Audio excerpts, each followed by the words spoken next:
Scripted ba ang mga vlogs? Hindi po, hindi po.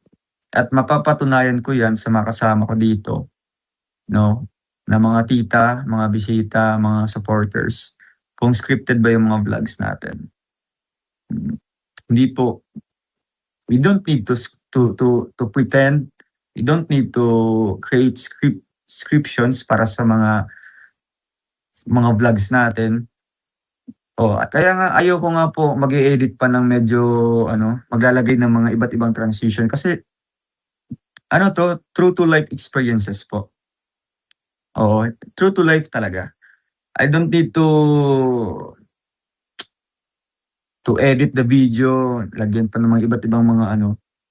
Kasi kung anong napapanood niyo, wala nang kailangang i-edit pa dun sa buhay nila.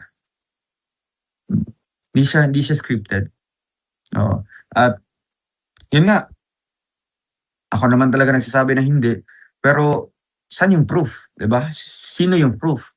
So, ang proof dito ay yung mga kasama natin, yung mga nakakasama natin sa mga mission natin, oo. Yung mga nakabisita dito at napuntahan yung mga lugar, oo. Hindi siya scripted, 'no? Kasi kung scripted lang, bakit ba kami magpapakahirap sa bundok? Bakit ba kami umaakyat ng bundok kung puwede lang naman Please subscribe.